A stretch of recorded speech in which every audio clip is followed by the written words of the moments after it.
ৰাজ্যৰ নিবনুৱা যুৱক যুৱতীলৈ এই ভাল খবৰ আহিছে আজমল গ্ৰুপৰ ফালৰ পৰা এই চাকৰি আগবঢ়োৱা হৈছে আৰু মাহে লাভ কৰিব 19,500 টকা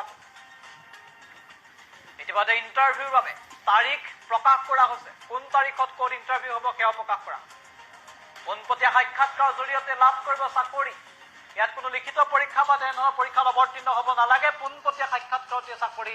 লাভ কৰিব শিলচৰ হোজাই গুৱাহাটী বদৰপুৰত হ'ব ইণ্টাৰভিউ 22 পৰা 32 বছৰ বয়সৰ যুৱক যুৱতীয়ে কৰিব পাৰিব আবেদন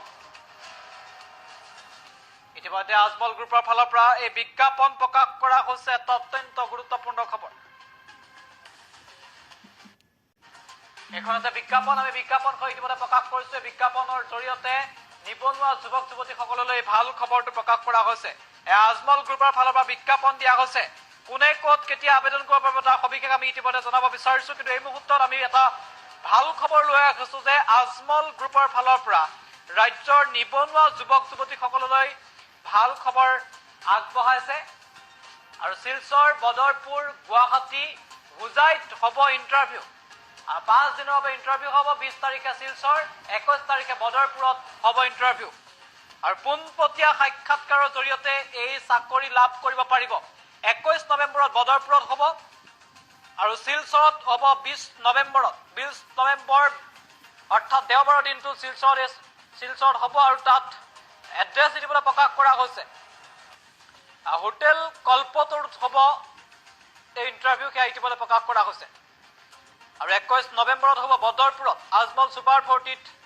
বদৰপুৰ কেম্পাছতে হ'ব এই ইণ্টাৰভিউ সেয়া প্ৰকাশ কৰা হৈছে 23 নৱেম্বৰত গুৱাহাটী আৰু গুৱাহাটী হনুমান পুনাৰাম বড়ো পথত এই পৰীক্ষা অনুষ্ঠিত হ'ব এই ইণ্টাৰভিউ অনুষ্ঠিত হ'ব 24 নৱেম্বৰত হোজাই আজমল ফাউণ্ডেশ্যনত আজি মুখ্য কাৰ্যালয় আছে তাতেই এই সাক্ষাৎকাৰ অনুষ্ঠিত হ'ব আৰু ইয়াত উল্লেখ কৰা হৈছে যে 10 বজাৰ পৰা পুৱা 10 বজাৰ পৰা 5 বজা পৰ্যন্ত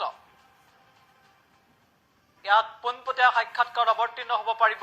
যিসকল চাকৰি প্ৰত্যাশী যুৱক যুৱতী আছে আৰু শিক্ষাগত অৰ্হতাৰ কথা প্ৰকাশ কৰা হৈছে গ্ৰেজুৱেট আৰু পোষ্ট গ্ৰেজুৱেট বুলি ইতিমধ্যে উল্লেখ কৰিছে এজ গ্ৰুপ উল্লেখ কৰিছে 22 পৰা 28 বছৰ আৰু একে সময়তে